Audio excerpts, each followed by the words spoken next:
எங்களோட மக்கள் சொல்லனாத துயரங்களை இன்னல்களை அனுபவித்துக் கொண்டிருந்தாங்க. அதே நேரத்தில் இந்த நாட்டை பாரம் எடுக்கிறதுக்கு, இந்த நாட்டையும் மக்களையும் காப்பாற்றுறதுக்கு ஏற்கனவே இருந்த ஜனாதிபதி கோட்டாபய ராஜபக்ச பல அழைப்புகளை பல பேருக்கு கொடுத்திருந்தவர். எல்லாரும் ஓடி ஒளிஞ்சவங்க. நாட்டை பாரம் எடுக்க முடியாது, மாட்டிக்கொள்ளுவோம். மக்களை காப்பாற்றுறதுல மாட்டிய இந்த நாட்டையும் மக்களையும் யாரும் நேசிக்கல. தற்போது இருக்கிற அதிமேதகு ஜனாதிபதி ரணில் விக்ரமசிங்க உடனடியாக ஓடி வந்து இந்த நாட்டை பாரம் எடுத்து,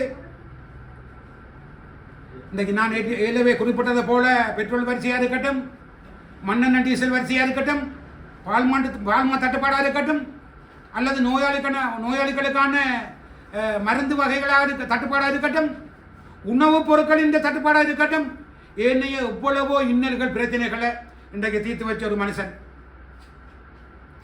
ஆகவே நாங்கள் நன்றி மறக்கிறாது. நான் விடுக்கிற வேண்டுகோள், அரசியல் கட்சி, ஏனைய அரசியல் கட்சி தலைவராக இருக்கட்டும், உறுப்பினர்களாக இருக்கட்டும், அல்லது பொதுமக்களாக இருக்கட்டும், நாங்கள் உப்பு போட்டு சாப்பிடுற ஒவ்வொரு மனிதனாக இருந்தால் நிச்சயமாக நாங்கள் நன்றி கடன் செலுத்த வேண்டிய ஒரு காலத்தின் கட்டாயத்துக்குள் தள்ளப்பட்டிருக்கிறோம். அந்த நன்றி கடன் நாங்கள் செலுத்திய ஆக வேணும். இந்த 1.5-2 வருட காலத்துக்குள்ள இந்த நாட்டையும் மக்களையும் மேல் நோக்கி கொண்டு வந்த அதிமேதகு ஜனாதிபதி ரணில் விக்ரமசிங்கவை நாங்கள் ஆதரிக்க வேண்டிய ஒரு காலத்தின் கட்டாயத்துக்குள் தள்ளப்பட்டிருக்கிறோம். நிச்சயமாக அதுதான் உண்மை. அவரால் மாத்திரம் முடியும், ரணிலால் தான் முடியும். இது ரணில் யுகம். 1.5 வருட காலத்துக்குள்ள எங்களோட பஞ்சம், பசி, கஷ்டம், துன்பங்கள் எல்லாம் மாறுது என்று சொன்னால், மாற்றம் வந்திருக்கு என்று சொன்னால், இன்னும் 5 வருடம் நாங்கள் கொடுப்போம் என்று சொன்னால் கணிசமான மாற்றத்தை நாங்கள் பெற்றுக்கொள்வோம். அதே நேரத்தில் எங்களுடைய தமிழ் கட்சி அரசியல் தலைவர்களாக இருக்கட்டும், அல்லைய சிங்கள முஸ்லிம் ஏனைய அரசியல் கட்சி தலைவர்களாக இருக்கட்டும், இன்றைக்கு அனுரகுமார் சன்னாயக்காவையும் சஜித் பிரேமதாசாவையும் மெருகூட்டி கொண்டு தான் இருக்கிறாங்க,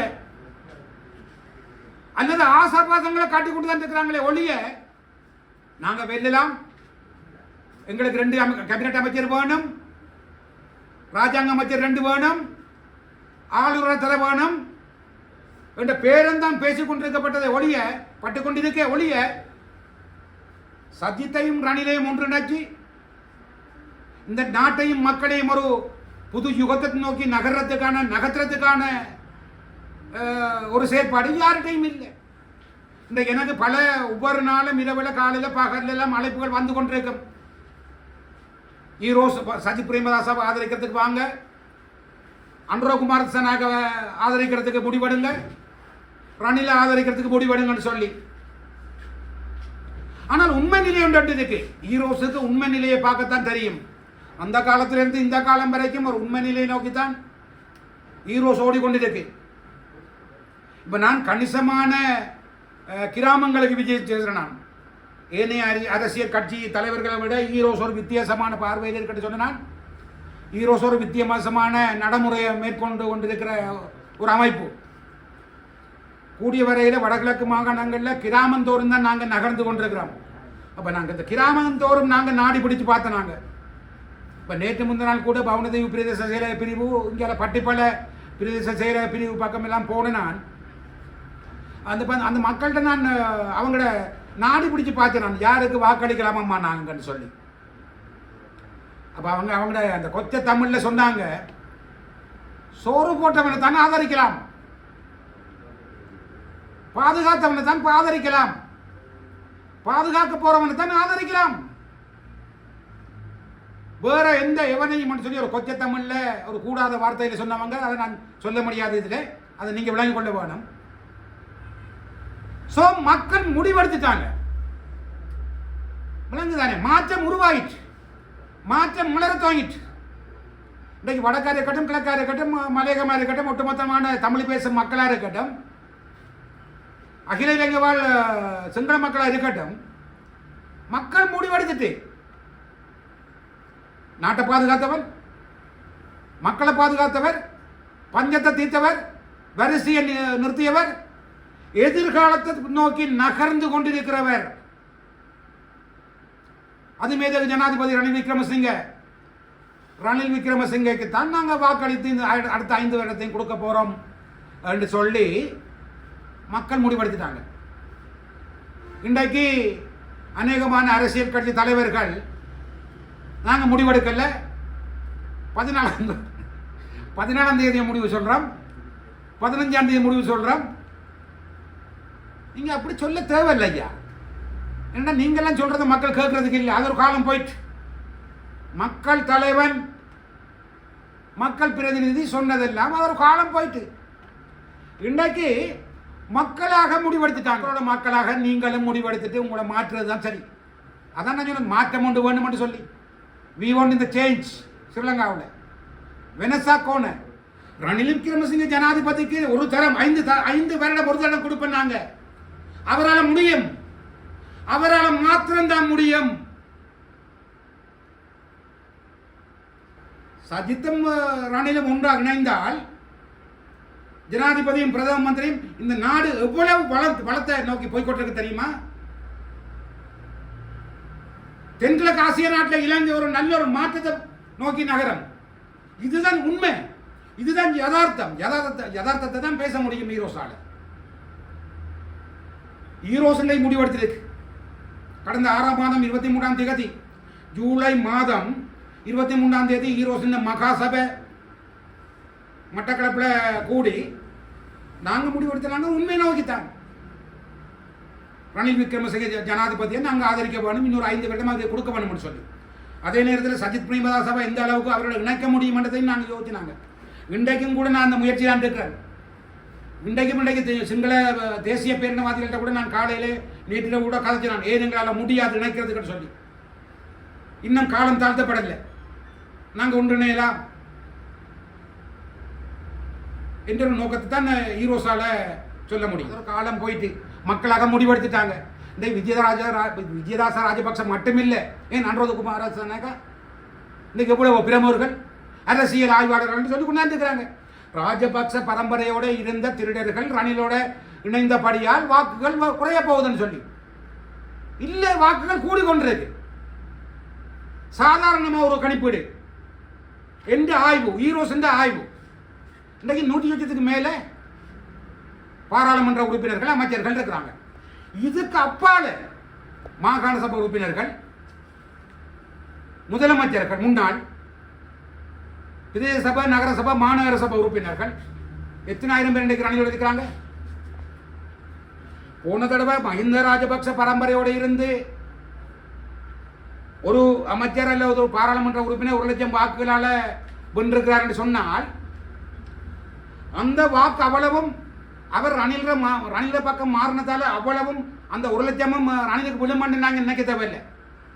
விழாதான் எடுத்துக்கொள்வோம். அரபாசாமது விழாதா, 50,000 விழாதா? இன்றைக்கு 115 பேருக்கு மேலே இருக்கிறாங்க ரணில் விக்ரமசிங்க. ஒரு ஆளால் 50,000 எடுக்க முடியும் சொன்னால்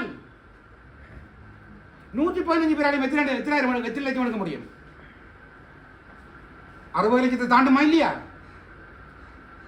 இதை விட முன்னாள் மாகாண சபை உறுப்பினர்கள், உள்ளூராட்சி மன்ற உறுப்பினர்கள் கணிசமான வாக்குகள் அதெல்லாம் சேர்ந்தால் எங்க போகும்? நிச்சயமாக நான் இந்த இடத்துல வச்சு சொல்றேன், நீங்க பதிவு செய்ய கொள்ளலாம். எதிர்வரும் செப்டம்பர் மாதம் 21ஆம் தேதி அல்லது 22ஆம் தேதி காலையில் 65 லட்சம் வாக்குகளுக்கு மேலால ரணில் விக்ரமசிங்க பெற்றுக்கொள்வார். இந்த நாட்டின் அடுத்த ஜனாதிபதி, அதிமேதகு ஜனாதிபதி ரணில் விக்ரமசிங்க என்ற கருத்து கணிப்பின்படி ரணில் விக்ரமசிங்கவுக்கு இருக்கிற ஆதரவு, ரணில் விக்ரமசிங்க ஜனாதிபதிக்கு இருக்கிற இன்டெலெக்சுவல் லெவல் தொடர்பாளர்கள், அது மட்டுமில்லை, இன்னைக்கு மொட்டு கட்சி மாத்திரமல்ல, இன்றைக்கு முஸ்லீம் காங்கிரஸ்ல இருந்து, தமிழ் தேசிய கூட்டமைப்புல இருந்து, தமிழர் விடுதலை கூட்டணியில இருந்து, ஈரோஸ்ல இருந்து, இபிடிபியில இருந்து, புள்ளையான் வியாழேந்திரன் வரைக்கும் இருக்கிறாங்க. இன்னைக்கு ஒவ்வொரு தடையும் ஒவ்வொரு வாக்கு வங்கி இருக்கு, இல்லைன்னு சொல்ல முடியாது. அவன் திருடனா இருக்கலாம், அவன் களவாணியா இருக்கலாம், அவன் முடிச்சவனுக்கு மொல்ல மாதிரியா இருக்கலாம், செந்தில் தொண்டமான போல 1 நம்பர் புறாடா இருக்கலாம். ஆனால் அவங்களுக்கும் வாக்கு வாங்கி இருக்கு, விளங்குதானே? அது மட்டும் இல்லை, இதோட முக்கியமான விடயத்தை நான் குறிப்பிட வேண்டும் என்று சொன்னாங்க. எந்த ஆய்வின் படி, எந்த கருத்தின் படி, இன்றைக்கு இந்த நாட்டை பாரம் எடுத்தால், அது சஜித்தோ அன்றகுமார் நாயக்காவோ அல்லது நீங்க சொன்ன நீதி அமைச்சரோ பாரம் எடுத்தால், உங்களுடைய திறந்த பொருளாதார கட்டமைப்பு நீங்க வெளியிட்டு இருக்கிறீங்களா? நாட்டை பாரம் எடுத்து அடுத்த ஸ்டெப் நீங்க என்ன செய்ய போறீங்க? அதுக்கான நிதி வளம் எங்கிருந்து வருது? எந்த நாடோட தொடர்பு கொண்டு இருக்கிறீங்க? எந்த ஃபண்டிங் ஏஜென்ட் கழிச்சு இருக்கிறீங்க? யாருக்குள்ள ஃபண்ட் பண்ணுவா? இதெல்லாம் யோசிக்க வேணுமே. எழுந்த மனமாக முடிவெடுத்து கொண்டு நான் அவர் ஆதரிக்க போறேன், இதில் அவர் ஆதரிக்க போறேன், அவர் கண்டன் இவர் கண்டன், எல்லாரும் கண்டன் தான். ரால் வந்து மண்டையில வச்சு கொண்டு தான் மற்றவனை பார்த்து இதை சொல்றதாம். அப்படித்தான் எல்லாரும் உத்தமன் நீங்க சொல்ல வர வேணாம். என்னையும் குறிப்பிட்டு தான் சொல்றேன். நான் இன்றைக்கு நான் உங்களை நோக்கி ஒரு விரல் நீட்டுறான்னு சொன்னா மிச்சம் 3 விரலும் என்ன நோக்கி கொண்டிருக்குது. நீ யார் அபிரவாரன்? நீ என்ன செய்திருக்கிற மக்களுக்கு? நாட்டை பற்றி நீ என்ன சிந்திக்கிறான்னு சொல்லி ஈரோஸுக்கு அப்படித்தான் பார்க்க தெரியும். அதுதான் ஈரோஸ்.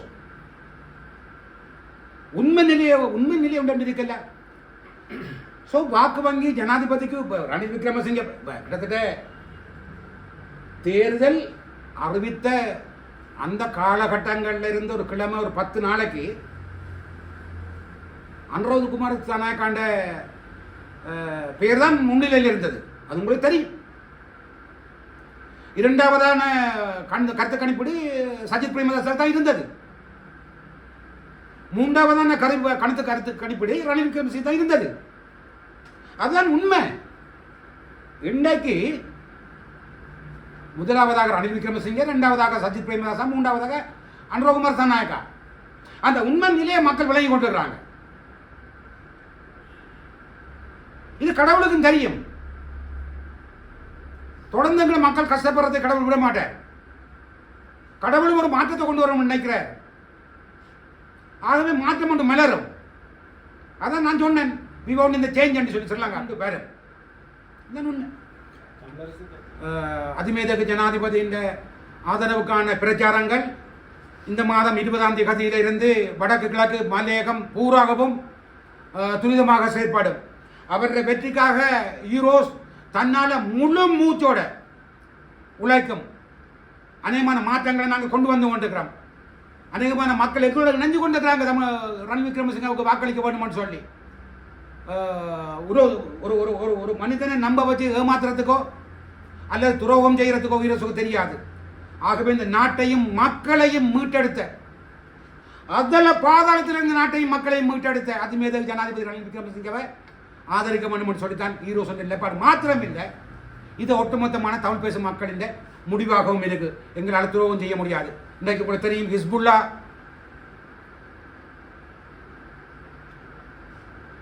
ஹிஸ்புல்லா கேம்பஸை ரணில் விக்ரமசிங்கவோட சேர்ந்து இணைஞ்சு மீட்டெடுத்து போட்டு ரணில் விக்ரமசிங்கவை கொண்டு வந்து அதை திறந்து வச்சு போட்டு ஹிஸ்புல்லாண்ட 3வது மகனுக்கு சங்கர்லா ஹோட்டலில் திருமணத்துக்கும் ரணில் விக்ரமசிங்கவை அழைச்சி விருந்து உபசாரம் கொடுத்து போட்டு அடுத்த நாள் ரவுபிக்குமோடு இருந்து கொண்டு ஹிஸ்புல்லா சஜித் பிரேமதாசவனை ஆதரிக்க போறோம்.